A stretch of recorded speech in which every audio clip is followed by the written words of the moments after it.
Dalam 3 hari terakhir, Amerika Serikat 2 kali menyerang wilayah Iran. Iran pun merespons dengan membalas serangan tersebut. Dua pihak saling serang, akankah proses perdamaian gagal terwujud? Kita ulas bersama dosen ilmu politik Universitas Udayana, Evata Filomena Duarte, dan pakar geopolitik keamanan nasional, Wibawanto Nugroho. Selamat malam Pak Wibawa, Mas Evata. Ya. Selamat malam. Kalau hari ini Iran dan AS saling serang, sebenarnya mau dibawa kemana kalau Pak Wibawa melihat arah perang ini? Ya, jadi selamat sore Mbak. Jadi kita harus melihatnya ini dalam framework yang belum berubah, yaitu yang namanya courtship diplomasi. Di mana dalam courtship diplomasi ini, instrumen of national power yang diutamakan itu adalah militer yang berada di atas posisi diplomasi. Jadi tekanan begitu kuat diberikan oleh Amerika sebagai superpower yang harus menjaga keamanan, yang merasa bertanggung jawab dan harus menjaga keamanan dan stabilitas di regional security complex Timur Tengah. Itu selalu membuka ruang untuk diplomasi. Itu poinnya tuh, ya. Jadi selalu akan ada tekanan dan selalu akan ada yang namanya peluang untuk diplomasi. Itu namanya courtship diplomasi. Dan cara yang dilakukan oleh Amerika ini juga merupakan cara-cara yang mengutamakan bukan lagi persuasi tetapi sesuatu yang sesuatu yang kompel, memaksa. Itu poin satu. Poin kedua, Amerika sendiri sama dengan Iran. Mereka menghindari perang terbuka, tetapi mereka belum bisa menyelesaikan masalah-masalah fundamental. Bagi Iran, ya, mereka harus melawan. Kenapa? Karena mereka harus memberikan pesan ya ke dunia internasional bahwa serangan kepada Iran itu tidak direspon. Itu poin satu. Poin kedua, tidak mungkin IRGC itu membiarkan mereka tidak merespon. Mereka akan kehilangan legitimasi di dalam negeri. Yang ketiga, IRGC sendiri juga tidak mungkin untuk melakukan serangan terbuka yang sangat naked, yang akhirnya bisa membahayakan rejim mereka sendiri. Nah, jadi yang kita lihat sekarang ini adalah faktor-faktor apa yang bisa menaikkan eskalasi ini menjadi suatu spiral of escalation yang tidak terkontrol lagi. Nah, diplomasi masih berjalan, Bang. Ya, upaya perdamaian masih ada, walaupun istilahnya masuk di dalam ICU geopolitik gitu ya. Nah, tetapi kita harus melihat ada 4 faktor di sini. Faktor pertama adalah masalah nuklir yang tidak ada kesamaan sama sekali. Yang kedua adalah masalah Hormuz. Di sini Amerika jelas posisinya. Mereka tegas dan jelas. Mereka memberikan pesan. Mereka mempunyai credible deterrence di tingkat global untuk memberikan keamanan dan stabilitas dan akses freedom of navigation di Selat Hormuz. Sementara bagi Iran, kedua hal tersebut adalah pelanggaran deeskalasi. Dan itu pelanggaran terhadap kedaulatan mereka. Kedua hal tersebut ya, intervensi Amerika terhadap kemampuan Iran, kemampuan terhadap masalah nuklir harus dibatasi, dan juga Hormuz. Yang berikutnya adalah yang kita harus hati-hati adalah miskalkulasi. Miskalkulasi ini yang berbahaya, bisa mengakibatkan efek ini menjadi spiral dan tidak terkontrol ya. Dan yang keempat itu adalah tekanan domestik politik ya. Tekanan domestik politik sangat kuat di Amerika pada Presiden Trump. Walaupun Presiden Trump mengatakan pada Iran jangan menganggap bahwa mid election akan menghalangi Amerika untuk all out kepada Iran. Nah, yang kedua, sementara di dalam domestik Iran sendiri ya, hardliners itu sangat tidak mau berkompromi terlalu jauh terhadap Amerika. Nah, ini yang saya bilang bahwa keduanya ini berada dalam suatu posisi brinkmanship, itu satu ya. Yang kedua, mereka tidak siap untuk perang terbuka. Yang ketiga, mereka juga belum bisa menyelesaikan hal-hal yang fundamental. Sehingga menurut saya, menurut banyak observasi dan open source resource dan juga resource terbatas, selama paling tidak 1 sampai 2 bulan ke depan, kondisinya akan menjadi managed escalation. Dan di dalam managed escalation ini yang kita khawatirkan, yang kita harus concern adalah miskalkulasi, Mbak. Nah, managed escalation ini selalu diharapkan masuklah di situ diplomasi. Makanya Presiden Trump itu menunjukkan courtship-nya, instrument of national power, not instrument of national power militer yang diutamakan.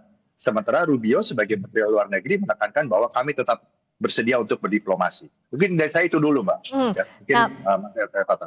Artinya Mas Evata, dari penjelasan tadi Pak Wibawa juga, kita harus bersiap bahwa perang ini akan masih panjang dan kedua negara harus menjaga endurance-nya.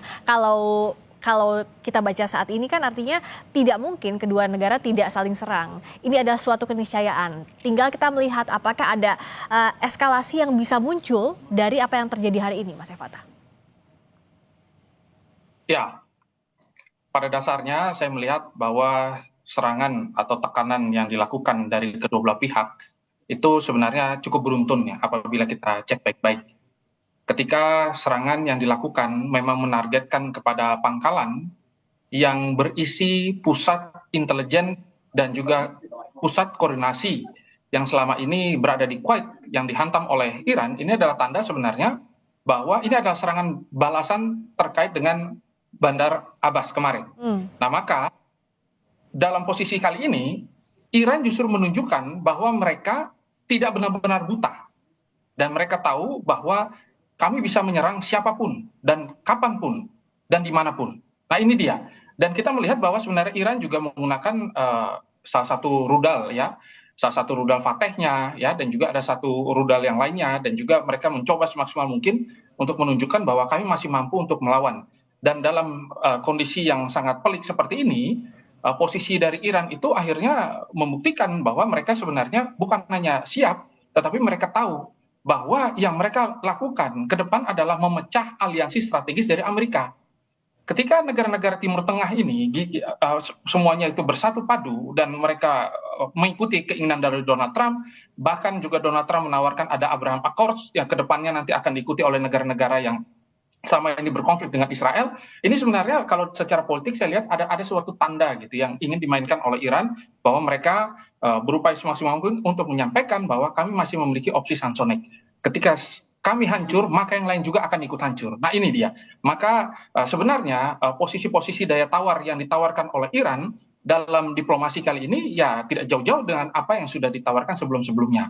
Tetapi kunci-kuncian yang terjadi kali ini itu membuktikan bahwa memang solusi diplomasi masih belum merupakan jalan terbaik dari kedua belah pihak. Mungkin saja ke depannya, dan bisa kita pastikan, pasti akan ada serangan-serangan yang mungkin jauh lebih besar. Karena Amerika tidak mau pulang dengan keadaan malu, begitu juga Iran, mereka mengatakan bahwa ini adalah perang suci yang harus dimenangkan. Dan eskalasi ini sampai ke kawasan, itu sangat mungkin terjadi dengan lebih luas lagi ya Pak Wibawa? Ya, jadi gini, Mbak. Ya, jadi dari perspektif Washington ya, itu mereka harus memastikan bahwa regional security complex structure yang ada di Timur Tengah ini, kalaupun harus direvisinya itu bukan dengan cara yang mempermalukan Amerika, satu, yang kedua dengan mengikuti semua apa yang dimaui oleh Iran, yang ketiga dengan menimbulkan konflik yang berkepanjangan. Sebenarnya itu maunya, ya. Sementara dari Israel itu mereka meminta jaminan keamanan, ya, yang hampir dikatakan 99,9%. Dari mana? Jangan sampai ada yang namanya serangan-serangan tidak langsung dari proksi-proksi Iran dan juga dari misal, apalagi dari nuklir. Ya. Yang ketiga, kalau dari Iran, sebenarnya diharapkan Iran itu adalah penghormatan terhadap hak-hak strategisnya. Selain tadi Mas Yabata sudah jelaskan, ada satu keyakinan ideologis bahwa mereka harus berjuang. Di mana dari perspektif lain, dari Iran sendiri juga mereka suatu bangsa yang walaupun rejimnya itu susah untuk kompatibel dengan stakeholder lain di Timur Tengah, mereka adalah rasional.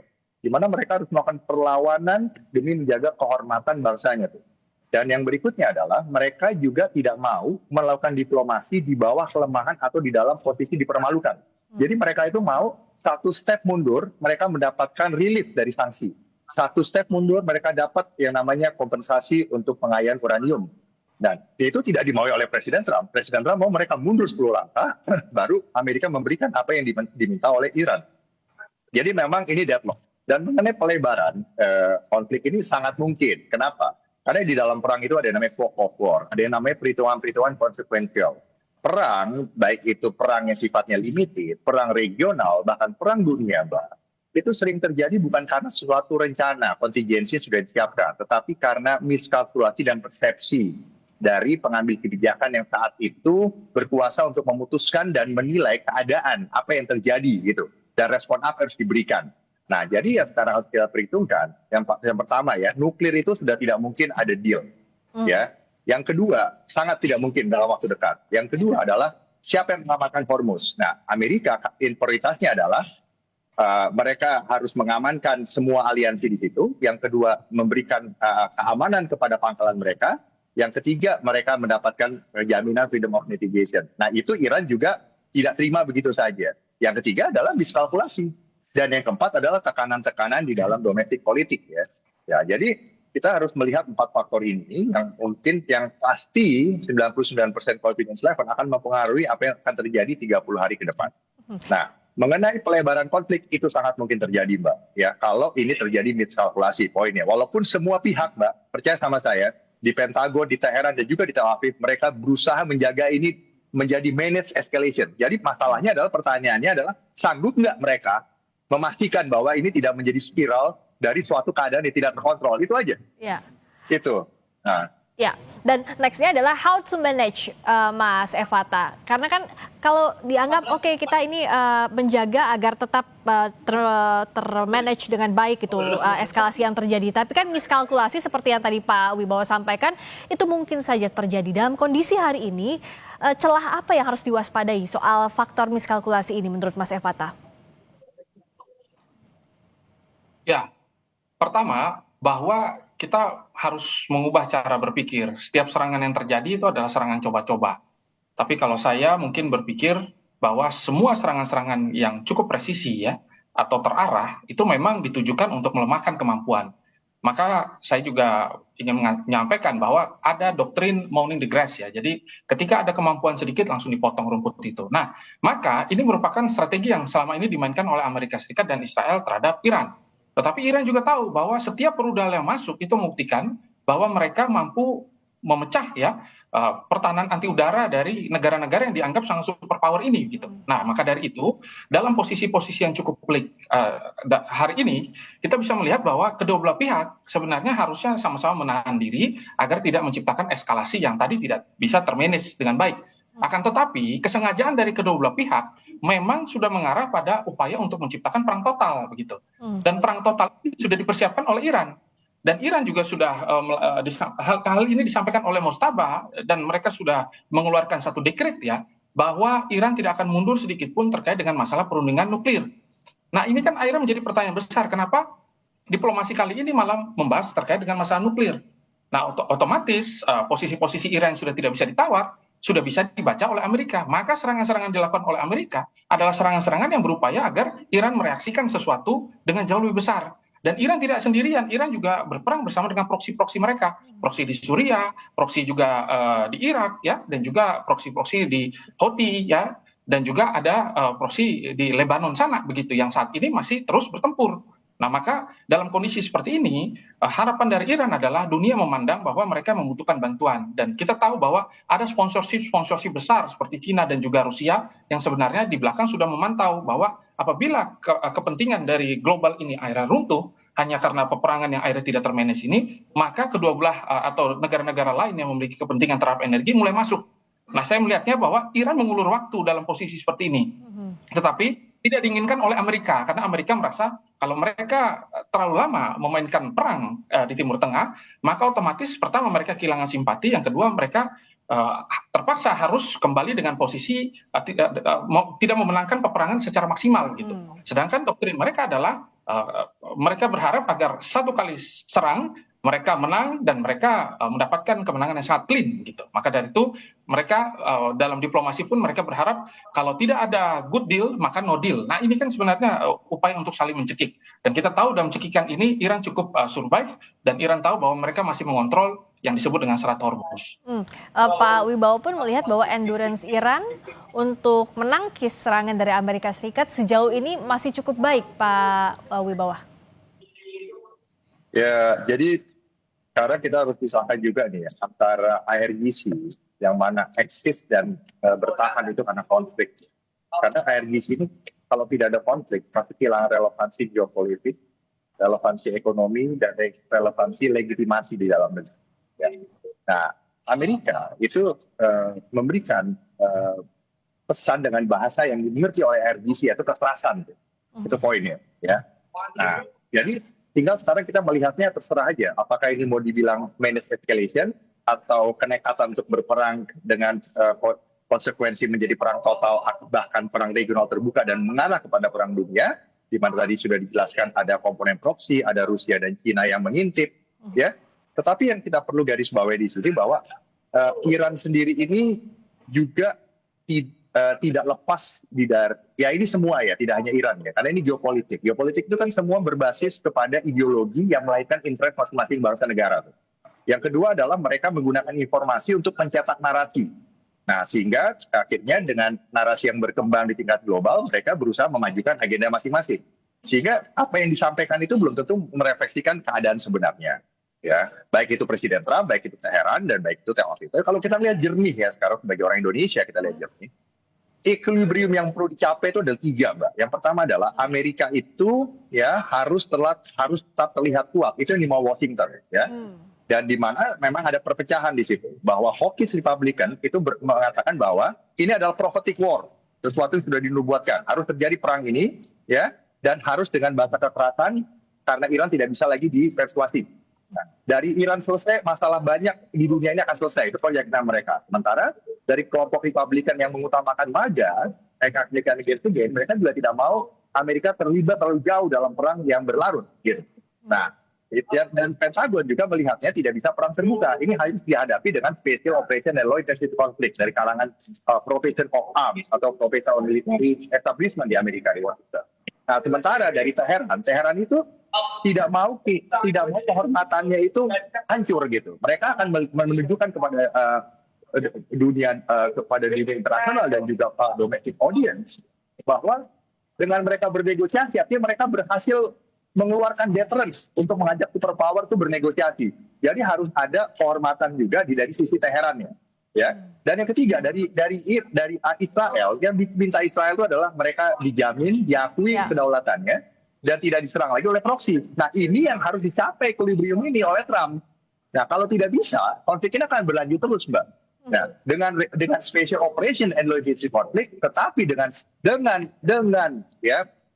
kontingensi kemungkinan akan menjadi konflik yang terbuka, ya. Baik itu disengaja atau tidak disengaja, itu kita tidak usah ributkan. Tetapi yang namanya berantem itu pasti akan ada resiko yang eskalatif. Walaupun kita sudah berusaha untuk menahan tidak terbuka. Nah, sementara tidak mudah bagi Iran untuk memecah aliansi di Timur Tengah. Karena perbedaan sangat struktural juga antara GCC dengan rejim Republik Islam Iran versi 79 gitu. Itu story-nya panjang gitu ya. Dan Rusia dan China juga tidak mau Timur Tengah itu berdarah-darah gitu. Jadi Iran itu juga kalau dilihat net assessment ya, mereka artinya ada batasnya juga gitu loh. Semua ada batasnya. Israel juga ada batasnya, Amerika juga ada batasnya gitu. Dan mereka sebagai rational actor juga menghitung juga. Ya, masing-masing punya batasnya.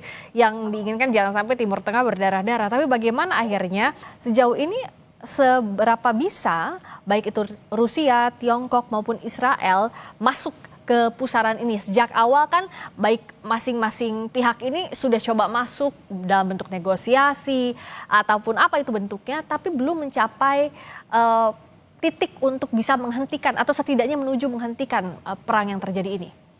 Mas Fatah. Masih di mute, Mas? Minta tolong unmute. Pertama, dalam posisi kali ini, ketika kita hitung ya secara diplomasi dan juga ketika kita lihat secara aliansi, posisi Iran memang tampaknya makin sulit. Mengingat bahwa hasil dari pertemuan Donald Trump bersama dengan Xi Jinping kemarin malah menyepakati bahwa Iran tidak boleh memiliki nuklir ya, dan berserta dengan pengayaannya juga.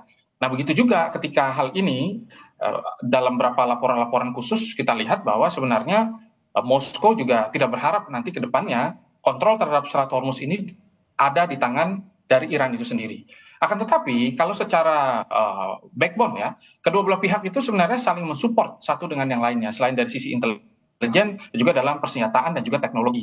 Ada beberapa catatan-catatan di mana banyak sekali ilmuwan-ilmuwan nuklir Rusia itu sebenarnya masih berada di Iran ya untuk mengembangkan hal tersebut. Nah, begitu juga ada banyak jalur baru yang sudah disiapkan Iran terkait dengan masalah ekonomi melalui darat yang juga disupport oleh Cina karena Cina sangat bergantung dengan energi yang dipasok oleh Iran itu sendiri. Nah, maka dalam posisi teknis seperti ini sebenarnya sudah ada keinginan dari negara-negara Timur Tengah ya yang merasa bahwa tampaknya perang ini harus segera selesai dan salah satu yang terlihat itu adalah Oman ya yang tetap memposisikan diri secara netral. Oman merasa bahwa ke depan kalau tidak ada posisi yang netral atau upaya untuk mengontrol ya Selat Hormuz dan juga kepentingan-kepentingan strategis semua pihak itu berada pada posisi yang berada pada titik tengah equilibrium, maka akan kesulitan ke depannya. Karena sebenarnya yang diharapkan oleh Iran adalah penghargaan terhadap hak-hak mereka dan ada beberapa langkah-langkah yang sudah disampaikan oleh Kementerian Luar Negeri gitu dari Iran. Tetapi hal ini tidak pernah disepakati oleh Amerika Serikat yang merasa bahwa standing point yang terus berubah-ubah menandakan bahwa sebenarnya Amerika memang tidak serius untuk berdiplomasi.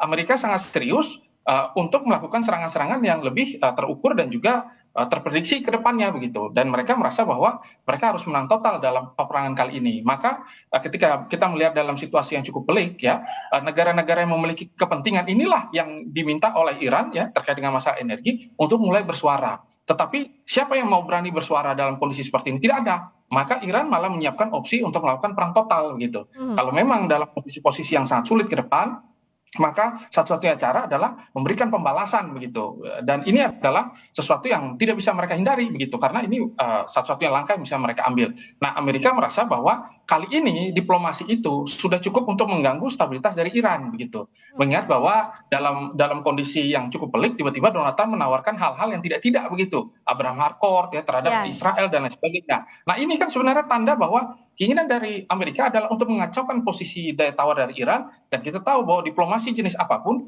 tidak akan dimenangkan oleh Iran sama sekali. Jadi satu-satunya cara yang dilakukan oleh Iran adalah bertahan dan juga melawan balik. Saya lihatnya demikian. Dan itu sudah diketahui Amerika, maka opsi yang diambil oleh Amerika adalah persiapan terhadap serangan sledgehammer yang sebenarnya sudah bocor. Sledgehammer 2.0 ini kan sudah disiapkan oleh Amerika. Dan serangan di Bandar Abbas itu adalah upaya untuk membutakan ya kemampuan radar dari Iran itu juga. Berarti memang sudah dipersiapkan nanti ke depannya akan ada penggunaan bom-bom yang lain ya, yang seperti dilakukan, karena itu merupakan salah satu doktrin taktis yang dimiliki oleh Amerika Serikat yang bekerja sama dengan Israel. Ketidakseriusan Amerika Serikat ini apakah ya tadi menyambung bahwa yang diharapkan Amerika Serikat adalah sledgehammer di depan, tidak hanya soal nuklir tadi, tidak hanya soal Hormuz, bahkan Abraham Accord juga itu diajukan oleh Amerika Serikat, yang mana itu tidak mungkin diwujudkan sebenarnya kalau kita lihat poin-poin Abraham Accord itu, Pak Wibawa. Enggak. Jadi begini, saya lihatnya agak berbeda ya. Jadi gini, pokoknya Presiden Trump itu ya akan berusaha mencapai apa yang sudah mau dikejar oleh Presiden Amerika sejak tahun 79. Merubah orientasi geopolitik Iran. Itu poinnya tuh. Dan sekarang ada operasi khusus untuk mengubah orientasi geopolitical orientation Iran di dalam negeri Iran dengan cara-cara intelijen ya. Operasi khusus ya, tidak terbuka gitu ya. Itu satu poin. Poin kedua, Amerika mau tidak mau harus merangkul China sebagai rising power nomor 2 sekarang GDP-nya, ya, dan Rusia untuk merangkul semua stakeholders di Timur Tengah, ya, minus rejim Iran 79, ya, termasuk rakyat Iran sendiri, ya, yang ingin ini menjadi cepat damai, gitu. Untuk mengubah orientasi geopolitik pemerintah Republik Islam Iran PK79, Amerika harus bekerja sama dengan China dan Rusia. Dan memang hubungannya unik. Tadi Mas Eva sudah jelaskan itu. Amerika juga dengan China unik. Mereka sangat erat dalam hubungan ekonomi dan finance, tetapi mereka juga sangat bersaing dalam hal teknologi dan struktur keamanan. Ya, dan jadi itu suatu hal yang biasa. Jadi karena apa? Karena Rusia dan China itu tidak mau konfrontasi langsung dengan Amerika.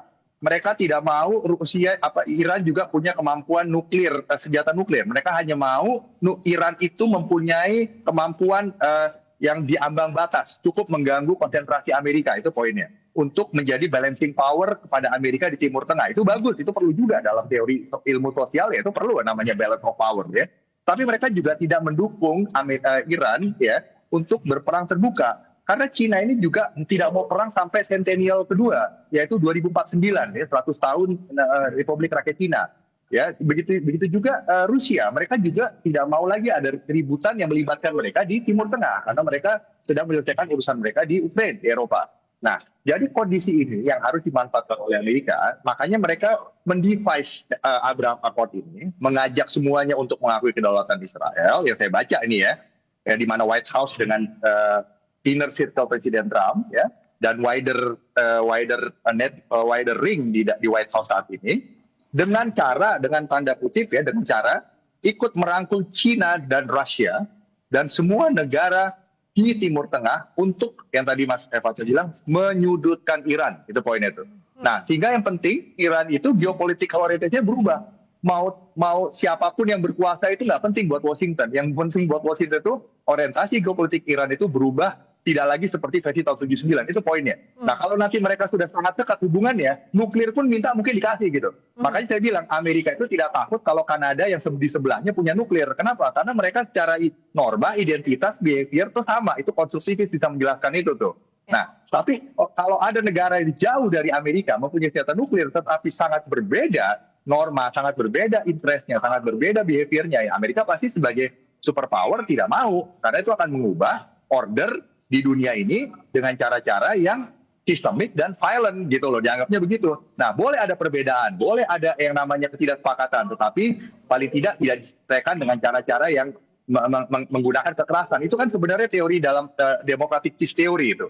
Jadi boleh kita ada perbedaan, tetapi tidak harus berperang menyelesaikannya. Itu yang dimaksud. Jadi Timur Tengah pun nanti ada Israel, Yahudi, ada negara-negara Islam Sunni, GCC, ada keterlibatan Rusia dan China, boleh aja berbeda. Ada Amerika, boleh aja ada Iran yang versi baru, tapi tidak harus berantem, tidak harus saling mengancam atau menyerang dengan misal. Itu maksudnya gitu loh. Dan ini belum terwujud. Nah, Trump itu berusaha ngebut untuk mencapai itu di tahun 2028, Mbak, gitu, Mas Evata gitu. Dan ini memang equilibrium harus dicapai di dalam waktu 2 tahun ke depan oleh Presiden Trump, dan ambisinya memang ke sana gitu.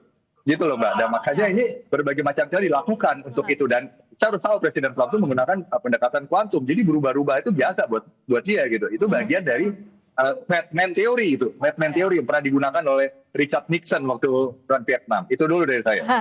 Will it be possible kalau equilibrium itu akan tercapai dengan strategi yang Trump lakukan tadi, Mas Evata? Ya, kita mungkin harus melihat kembali bahwa memang Amerika Serikat berada pada posisi yang bisa kita katakan ya sedang mengontrol situasi kali ini. Eskalasi segala macam kan memang berada dalam kondisi keinginan mereka begitu. Mereka bisa tingkatkan, mereka bisa turunkan gitu. Akan tetapi kita juga tidak bisa melihat bahwa Amerika sebagai ketua ya atau Amerika sebagai ketua kelas dalam segala macam aspek yang ada begitu. Maka kalau misalkan kita melihat bahwa Amerika sudah mencapai target politis mereka, kenapa mereka tinggalkan Iran begitu saja? Kan ini kan sudah disampaikan oleh Donald Trump berkali-kali bahwa mereka sudah melumpuhkan seluruh kemampuan dari Iran, dan kita tahu bahwa hal tersebut memang sudah berapa persen tercapai gitu. Tetapi yang lebih jauh ternyata Amerika Serikat ini sengaja menciptakan perang untuk mengacaukan struktur ekonomi dunia yang sama ini berada pada posisi yang cukup merugikan Amerika Serikat. Nah, maka dari itu doktrin yang digunakan dengan stretching yang mereka lakukan ya, mengontrol beberapa selat-selat ya, mereka berupaya semaksimal mungkin untuk mengalahkan negara yang di belakang Iran. Ini adalah perang sesungguhnya yang diharapkan oleh Amerika Serikat. Akan tetapi ketika kita balik lagi ke Timur Tengah, apakah Timur Tengah dan negara-negara sekitar itu percaya bahwa kondisi hari ini hanya bisa diselesaikan dengan kita mengikuti kehendak dari Amerika Serikat? Tentu ini menjadi tanya-tanya besar begitu, karena Amerika Serikat juga tidak menunjukkan satu etiket bahwa kita harus menyelesaikan ini secara bertahap. Amerika kan ingin memberikan ultimatum. Nah, ultimatum ini kan ada tahapan begitu. Ketika mereka berharap Iran mematuhi apa yang menjadi kehendak mereka, dan dalam segala macam bentuk diplomasi yang sudah dilakukan, berapa poin itu selalu disetujui oleh Iran. Tetapi selalu mental lagi karena Amerika melakukan serangan. Begitu juga Iran tiba-tiba melakukan serangan. Maka perang kali ini itu bisa dikatakan adalah satu unsur kesengajaan gitu untuk sama-sama menghancurkan struktur ekonomi yang ada, dan Amerika akhirnya bersama dengan negara-negara yang mungkin tidak terlihat ya mensponsori hal tersebut mengambil keuntungan terhadap situasi ini gitu. Dan akhirnya Amerika menjadi sponsorship terhadap kondisi perang dan juga masalah-masalah global yang ada. Nah, itu dia. Maka saya melihat bahwa ya kali ini ya posisi yang ditawarkan oleh Amerika adalah memberikan kekacauan. Mereka tidak boleh sama sekali menarik mundur situasi kekacauan. Kalaupun Amerika menyerang, harusnya mereka sudah melakukan serangan yang benar-benar melumpuhkan Iran secara total, tapi tidak dilakukan. Apakah Amerika tidak mampu? Mampu. Kenapa mereka tidak lakukan? Karena sengaja begitu. Karena mungkin banyak analis mengatakan bahwa kondisi ekonomi politik mereka dalam negeri sulit dan lain sebagainya. Saya masih tidak percaya karena mereka masih punya kemampuan untuk melakukan peperangan dengan sangat panjang begitu. Kali ini ya, kalau berbeda dengan perang Vietnam waktu itu dengan miskalkulasi, tapi kalau dengan Iran tampaknya Amerika tahu bahwa dia harus melakukan perang-perang ekonomi yang baru untuk menciptakan stabilitas ya, dan juga penguasaan terhadap kondisi yang sama ini sudah lama ya, tidak dikuasai oleh Amerika. Jadi saya melihatnya demikian. Terakhir Pak Wibawa, tuh sama apa yang bisa terjadi dalam beberapa waktu terakhir ini, kita lihat pendulumnya kemana akan bergerak. Misalnya di kawasan saja, Amerika Serikat pun kan mengancam Oman jangan sampai itu main-main sampai mendekat dengan Iran. Nah, apa yang bisa kita baca dari hal ini, Pak Wibawa? Ya, Amerika akan kembali secara konsisten saya sampaikan kepada yang namanya diplomasi yang sangat kompleks, sangat challenging, ditambah dengan special operation and low intensity conflict.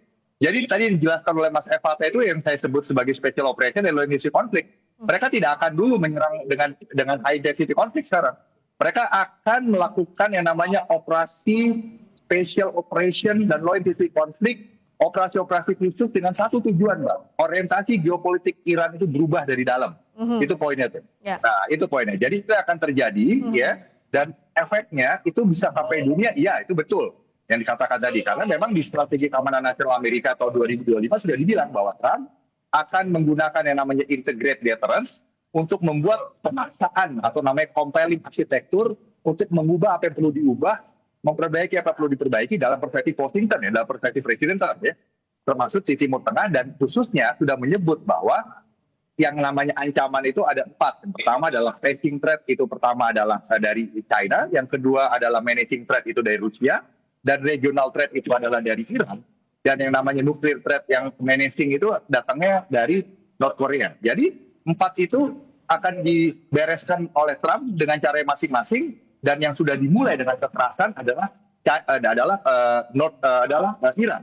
Dan ini yang tadi membuat Amerika tidak bisa keluar begitu saja, karena mereka juga tidak mau kehilangan kredibilitas deterrence tingkat global. Itu beban mereka juga. Nah, ini menjadi perdebatan juga di Washington, karena perdebatan di Washington itu masih berjalan. Saya tahu persis itu sekarang.